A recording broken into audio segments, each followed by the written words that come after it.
folks, welcome in. Seven Rivers Racing here on KQEG TV. I'm Dan Dyker, and Al Ossie decided to bolt on us this week. He thought that Paul McCartney was more important than the local racing scene. Oh my gosh, so I get the job. Rick Wilson here along with Dan Dyker today. So Rick's going to fill in, of course, station manager, and has done a nice job this year. One of the reasons I want to get you into the program is something that's new.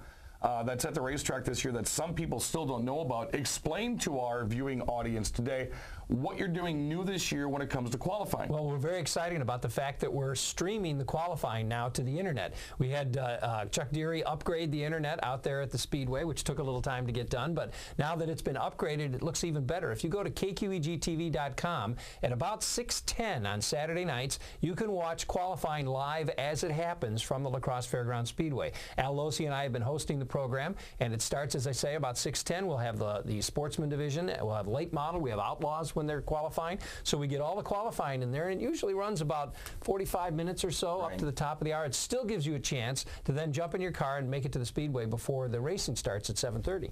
Filming of the season so far has been good. I can finally watch it in my house now, but I always forget that it is being replayed on Sundays. But I know that a lot of people have commented to me in the past couple of years they like how this show starts things off on Sunday, then you go right into Nights of Thunder. Yeah, we made that change too this year. We thought it just made sense. And we also have a program called 3 Wide Life that starts the racing evening off, if you will, at 6 o'clock, followed by Seven Rivers Racing, followed by Nights of Thunder at 7 o'clock. So we have that racing block from about 6 until 9 o'clock or so on Sunday nights. So, and then, of course, on Thursday, you can see it again on Thursday nights at 7 o'clock. And we were excited about doing the 4th of July race and adding that additional race on that Friday night. So that was really kind of fun. Great race, too. A lot of great cars out that night. Well, we expect a lot of great racing in cars this week. It's the Interstate Fair at the La Crosse Fairgrounds.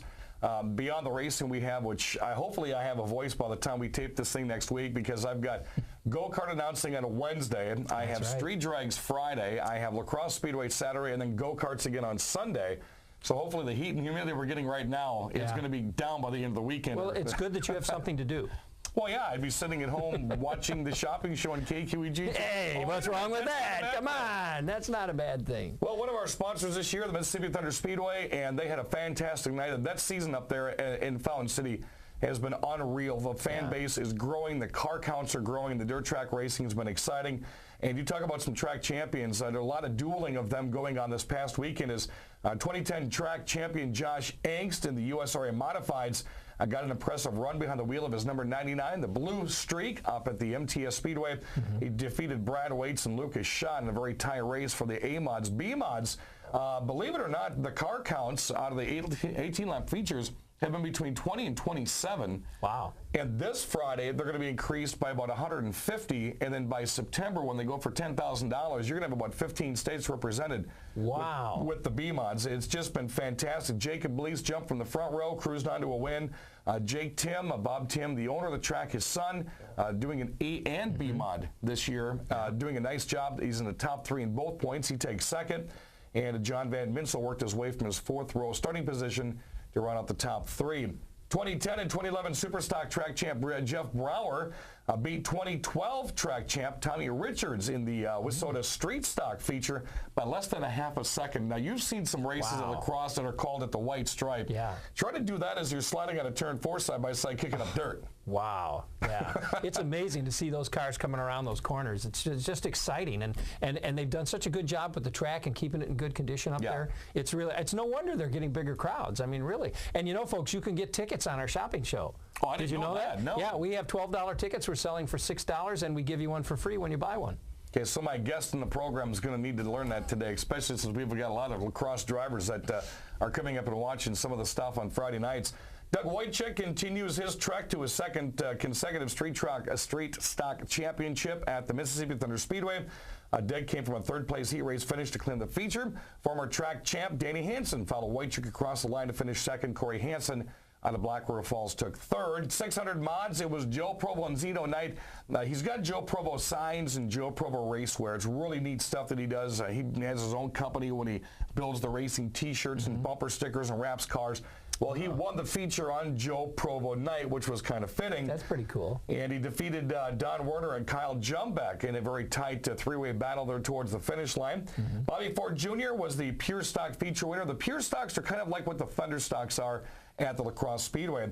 Also, Alex Stevens, Braden Brower, they were the mini modified feature winners on Friday night. So this weekend coming up, just saw it before I came in the studio today. A couple of weeks ago, we gave away a couple $1,000 worth of prizes, flat screen TVs, bicycle scooters.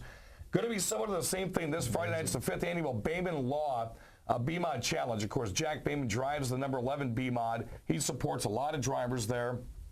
In September, it's his $10,000 that everyone's racing for. Oh, he puts it up out of his own pocket. Wow. So we expect about 150 B-Mods at the track this Friday night, and double that comes September. We're going to have all the other classes of racers at the Mississippi Thunder Speedway this Friday night, but giving away all kinds of kids' prizes and bikes and scooters and Frisbees, and it's kind of neat what they've done this year, Rick, is we'll take, say we have 26 in the feature. Well, we're going to write the numbers of those cars in the back of Frisbees. We throw them out to the crowd. Now, whoever wins the feature, if you're holding, say, the 03, you win $200. Oh, wow. That's pretty neat. Do that for the A-Mods and the B-Mods. It's really been an attractive thing. And you get to keep the Frisbee, too. Oh, that, too. Okay, yeah, good. So, yeah, MississippiThunder.com. Make sure you check out the website, find out the entire schedule. And they're over the halfway point there, and they've got a lot of racing still to come this year. Switching gears, we're going to go to the La Crosse Fairgrounds Speedway, and we've got some video to show you here, and then we're going to start that in the second segment as well. Steve Carlson was track champion and national champion back in 07. He's trying to repeat that feat this year, and I tell you what, he picked up his 4th feature win of the season, Rick, and this was nothing as soon as he got past Sean Path. It's going to be tough to catch him this year. I tell you, he is about 70, 80 points ahead of everybody else right now. He's been so consistent out of the track week after week after week. He's been finishing in the top 3. I mean, how many times have you interviewed him after the races? I think every race this year, except maybe one, I've interviewed him, because for the people that don't know, I interview the top 3 after the races are done, and he has been in there, I think, maybe every single night so far this year. So Steve is just having an immaculate run through the La Crosse Fairgrounds Speedway. Now, in this race in particular, Brad Powell had some great moves. I believe Brad came around, beat Sean Path. Yeah, right towards the end there, and ended up, I think, in 2nd place, was it, or 3rd? And I tell you, he took 2nd place. I tell you what, you put 5 more laps on the board, he may catch the tail end of Steve Carlson and have a 2-car shootout. Powell does take 2nd, Adam Degenhardt 3rd, Sean Path 4th, and Jay Herbst running out the top 5. Qualifying, it was Brad Powell. He's done that a couple of times this year, 97 mile per hour at 20.04. Wow.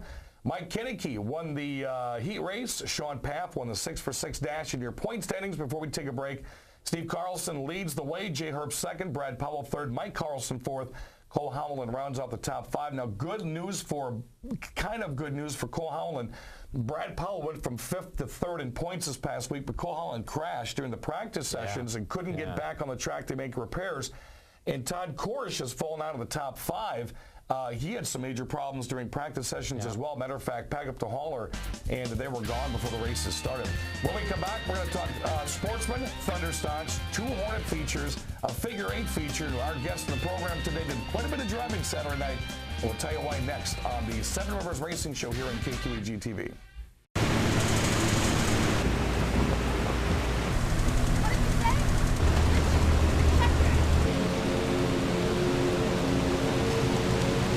When you're all out of good ideas and you've moved on to the dumb ones, it's time. American Standard Heating and Air Conditioning, a higher standard of comfort.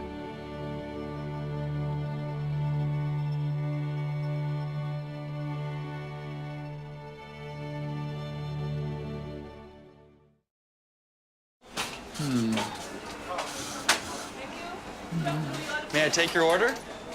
Be not defeated by indecision. Choose the path that leads to a better day. Choose the way of the meal.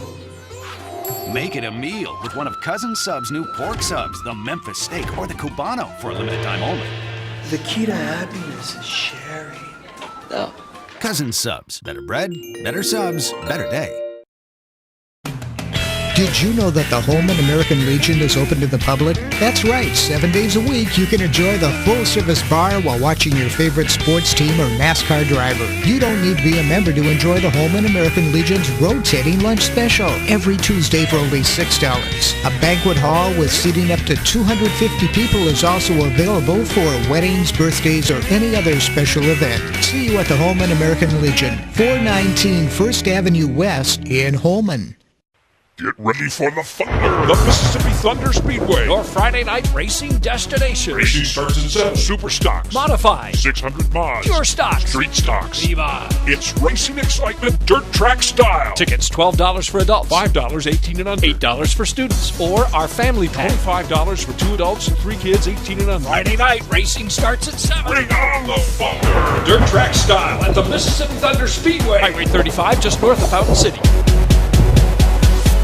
We're back, 7 Rivers Racing here at KQEG-TV. I'm Dan Dyke along with Rick Wilson, the station manager, and the guy that gives it live qualifying on the internet at KQEG-TV.com. You can watch that about 6:10 every Saturday night from the comforts of your own home. Watch the qualifying and then strap up, get out to the Speedway, and get ready for some racing action, especially this week as a part of the La Crosse Interstate Fair. Recapping last week's Sportsman's race, he's been racing at La Crosse for 4 years. He's got a feature win each of his first 3, and he did it again on Saturday night in big-time style. Madison's Billy Dr. Noise Martin got his first win of the season in a 16-car Grand National Sportsman feature. This was a pretty loaded field right here. All your point leaders were starting about midway, worked their way up. But as soon as Dr. Noise found some breathing room, he was gone. Well, I really thought Dummer was going to win this because he was really out front for quite a while, and then I believe we ended up with a yellow flag that brought them all back together once again. 2 double-wide restarts, I think, is what hurt Jason. Yeah, absolutely, because all of a sudden everybody caught up to him. Billy Martin was able to get around him, as you said, and actually, as you can see here, he had to get around Gilster, he had to get around Bachman, he had to get around Arneson, he had to really, and it was the double-wide start that got him up into where he needed to be. This, as you see right here, folks, those are your point leaders right there. 1 through 5 were in one huge pack. Now, you don't see Billy Martin. You don't even see him there. Well, there he is. He was already gone, and he knew, he said he was watching the scoreboard, and he knew the order of who was behind him, and he knew those were the point leaders, and he says, I want to get the hell out of there as quick as I could, and he did, and got it in nice fashion. He's got 3 third-place finishes this year. He's probably one of the most consistent sportsman drivers we've had out there. Jason Never took 2nd, and Bachman took 3rd. Qualifying went to Jake Arneson. Chad Rosendale at Houston, Minnesota was your heat race winner, and Greg Scheck won the dash. Now, the points are getting kind of interesting. Jake Arneson has a 24-point lead over Greg Scheck after last weekend, so Scheck actually picked up a point over Jake Arneson. Then it's Steve Bachman, Bill Martin, and Brian Hesselberg, the Gray Pape. To the Thunder Stock Speed go, the action track quarter mile. Adam Moore did it again. That guy just lives. I'm going to get him a chair since he's been in victory lane so many times this year with heat races, dash races. Now he picked up his 4th feature on the night. He is still the points leader. He held off Jordan Myers and Bad Brad Worthen, who each have a feature win this year. Worthen won the dash. Turtle and J.R. Turtle won the heat. Adam Moore won the other heat. As you see right here, he can't stop the yellow 29. What's more than interesting is this 5-car jumble right here, and Rick, you know pretty much how the points go across as well, is going to come down to Oktoberfest because Adam Moore only leads Jordan Myers by 5. Jason Bolster, you just saw right there, by 7. Brad Worthen by 23, and brother Andy by 27. And you can drop 27 points in a race night easy. Absolutely. It's so close right now. I mean, how can you possibly call it in the Thunderstock division? And that just makes for more competition, better competition, and even more exciting racing. So it'll be exciting to see how that shakes out. Well, if you remember last year, Oktoberfest, it went down to Tom Leathy and Dakota Miller. This year, I think there's going to be 5.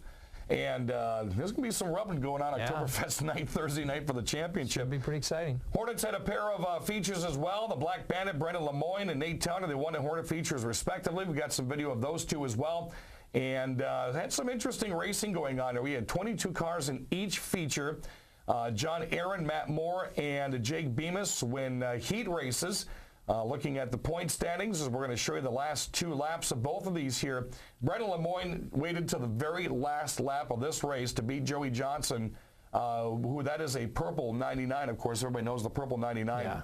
Waited to the last lap down the back straightaway. Johnson said, I slipped up. He says, you saw the line. You can see it right here. Johnson went too high. And young Brendan Lemoyne, the rookie, ends up taking home the feature win. Look at him take him right there. That was, his fan base was just going nuts. Right at the line, right at the line. Oh, that was nice. And they park right next to our guest fan base. So we've got like a 3 fan base sandwich out there. And these 3 drivers we're going to talk about have just been stellar this year. Jake Bemis enters 2 more races in Oktoberfest, 8 better than Kevin Turner, 14 better than Kim Strom, 15 over Jeff Thompson, and 18 over Jeff Stumblin. I think we might have some video of our last feature of the night as well, that Nate Towner and a Trempolo. That 29 is just too hard to stop. He does this year after year after year. Yep. and it was exciting to see. Now, there was a break between races, as we talked about, or will talk about, but still, it was pretty exciting to see these guys. We had such a good turnout of Hornets, too. I mean, there had to be 23 cars in each of those features. We had 50-some Hornets, and some obviously had had some problems during the heat races. Yeah, it was a fabulous night of racing, folks. The Hornets really turned out, and it was just an exciting, so often you see them just seem to be crashing all the time, and we're always resetting them, but not this time. They did a really good job. Here's a little spin around, though. Well, Sammy Linehan, and that may have hurt her in the point standing. She was sitting about 5th or 6th before the races this night, and she lost some slots there when she got it back out on the racetrack. So we're going to have to see where she lies. But the top 5 right now, you heard them. Jake Bemis, only been out there a year and a half. Brendan Lemoyne's going to feature when he's only been out there this year. And that was a nice second-place finish for Kevin Turner because he finds himself 8 points out. Figure 8's raced on Saturday night after several log jams and cars bowing out and a little bit of a demolition derby and some cut tires. It was in a house car. Bad Brad Worth and the feature winner. That was really this is an amazing race to watch because you see drivers have to go on the brake all of a sudden as they're making that cross in the middle there, and they really have to time it so perfectly to make sure that they don't run into anybody. But I tell you, this is an exciting race. I don't know if they're going to do it again because it does seem kind of like just mayhem on the course, but it was exciting to watch, and they ended up going to a red flag at one point, just shutting it down to try to get it organized again so they could continue the race. But I tell you, it was exciting. From a fan standpoint, I was watching it. I really like to watch it. So. Yeah, there was, even up on the tower, you could hear every little crunch of the body panels going on. So now Jason Bolster and Troy Tuma are tied for the figure 8 point lead. Larry Hollins is 6th back, Kyle Swenson 12 back, Jay Raines is 12 back. Okay, so a real quick update. Lacrosse's Melissa Roosh got pounded on during one of the races. She was attended to in the infield afterwards. Walked away from the hospital with a serious concussion, but she still thinks she's going to race this weekend. So we hope Melissa's taking care of herself. Take care of herself, yeah. Chris Critter Sampson, the 119, got hit during one of the races. And I didn't see the actual hit, but it was enough to put him in the hospital for 2 days. Wow. He ends up with a dislocated hip. So he had given that car to his nephew this year as a graduation gift, and I don't think Chris Critter's going to be racing too much here over the next couple of weeks. I also do want to mention Steve Carlson dedicated his race and a win Saturday night to Irvin Noodleman Jr., of course, the father of the winningest driver of the Crosse Speedway, Kevin Noodleman, and also the Noodleman's son, Toby, has been at the Speedway as a mechanic for years on end. Everybody knows Toby and his relationship with Steve Carlson. So we had a moment of silence for Irvin Noodleman this past weekend, and I know he touched a lot of lives of people at the racetrack. Coming up next, our 0-3 competitor in the Hornets and the Sportsman this year. Had him on my radio show last week, and I hope I didn't jinx him when I asked him the question of what happens if you get Sportsman of the Year and a track championship in a Hornet. And hopefully we didn't jinx Jeff Thompson. We're going to have him come on right after this break. This is Seven Rivers Racing.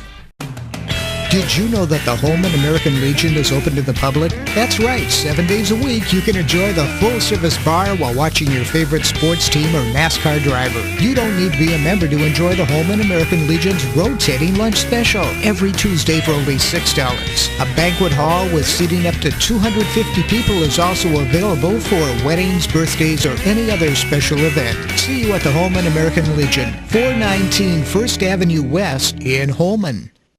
Get ready for the Thunder! The Mississippi Thunder Speedway. Your Friday night racing destination. Racing starts at 7. Super stocks. Modified. 600 mods. Pure stocks. Street stocks. Viva. It's racing excitement, dirt track style. Tickets $12 for adults. $5 18 and under. $8 for students. Or our family pack. $25 for 2 adults and 3 kids 18 and under. Friday night racing starts at 7. Bring on the Thunder! Dirt track style at the Mississippi Thunder Speedway. Highway 35 just north of Fountain City.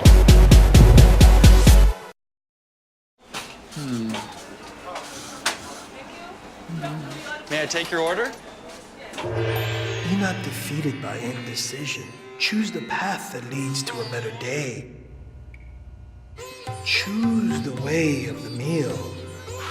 Make it a meal with one of Cousin Sub's new pork subs, the Memphis steak, or the Cubano for a limited time only. The key to happiness is sharing. No. Cousin Subs. Better bread, better subs, better day. We're back one more time. Dan Dyker, Rick Wilson with you at Seven Rivers Racing here in KQEG TV. Our guest of the program today, longtime Hornet driver, first-year Sportsman driver. He is leading the Rookie of the Year point standings. That was the silver slingshot of Jeff Thompson. Jeff, nice to have you in, buddy. Hey, thanks for having me. I hope I didn't jinx you on my WKTY race report, which is on Saturdays from 1 to 2. When I had you on last weekend, about halfway through the show, I said, Jeff, what happens if you win a Rookie of the Year in the Sportsman and a possible championship, which you're embattled in with the Hornets? Mm-hmm. I hope I didn't jinx you, man, because you kind of took a step back Saturday, but it wasn't your fault. No, Saturday, it was a little rough for us. We did fall in Hornet points a little bit, but we still got 2 weeks left. We still can give Bemis a run for his money, I hope, and we still got a pretty comfortable lead on the Rookie of the Year for the Sportsman, even after not having that great of a car. Saturday night, right? Yep. Well, let's talk about the Hornets first, and you and I had talked about this with some of the drivers that are in the hunt for this thing, and actually, Rick, I only put down the top 5 right here. There's legitimately 8 Hornet drivers that still have a crack at winning the Hornet Championship. You've got 2 regular nights plus Oktoberfest this year where we bring you back to crown the championship. If you look at the names that you're embroiled in here in the top 5, these are the best of the best. Jake Bemis only been out there a year and a half. Kevin Turner, Kim Strom, Jeff Stumlin. I mean, you got to feel pretty excited to be in a pack of those kind of drivers going for the hunt. Yeah, we're all pretty fast every time we race, and like you said, Bemis, for being his second year, he's really came a long way and can drive a race car very well. And then you got guys that have been doing it forever, like you said, Stroms and Turners, that, you know, watching them through the years, you always hear those guys' names at the top of the point standings. And even Stumlin, I think this is his second year in Hornet too, and he's got a fast car as well. I think you're right. I think this might be his second year, and I think he's going to dodge Neon. So, yeah, I think this may be Jeff's second year driving the 63 car as well. Mm-hmm. So I knew during the winter that there was going to be some moving and shaking going on with you. I kind of knew what the direction was, but I left it off Facebook, and you know, you and I had talked several times. When was the decision made that you were going to jump into a Sportsman this year?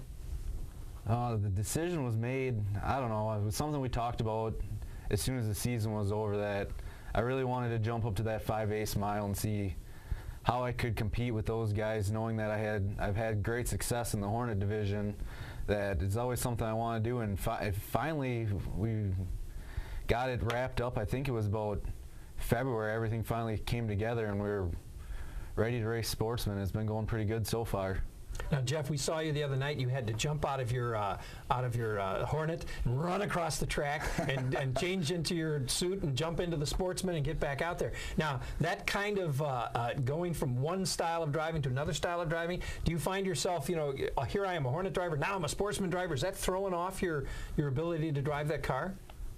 Kind of in a way sometimes. I mean, it's definitely a huge difference between a little 4-cylinder car that you can't do any adjustments to, really, compared to a full-size car where you can do a lot more to, and you got to feel the car out more. And yeah, Saturday night was pretty exciting, and I didn't really know they were running the Sportsman feature until I actually heard Dan come over to the loudspeaker, and say they were running the Sportsman. I'm like, oh, I got to get out of this thing and go hop in that other car. Yeah, you did. Well, we were up there watching you run across the track, so yeah. Yeah, I definitely got my workout for the weekend, that was for sure. You know, another interesting point you brought up to me during our radio interview is because of your work schedule during the week, you don't even see that race car. Your dad does. Yep, I don't. The only time I see it is when we leave the track on Saturday night and when we come back to the track on Saturday. And I honestly can't thank my dad enough.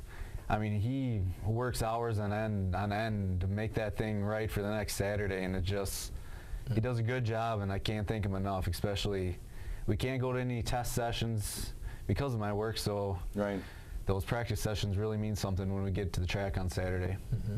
So when you started the race season, we talked about this last weekend as well, there's no way in the back of your mind you could have thought at this point of the racing season in lacrosse that you're sitting at the top of Rookie of the Year for Sportsman and in this Hornet Championship. I mean, you can't honestly say that you would have thought you'd be exactly where you are right now.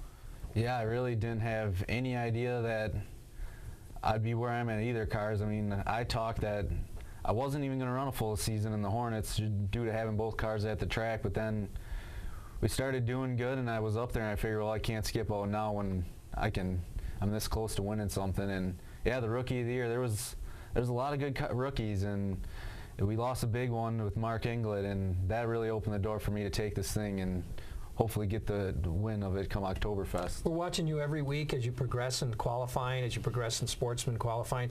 Are you pleased with the way things are going, with the way you're moving? Or are you disappointed? What's your feeling about how you're doing in the sportsman division?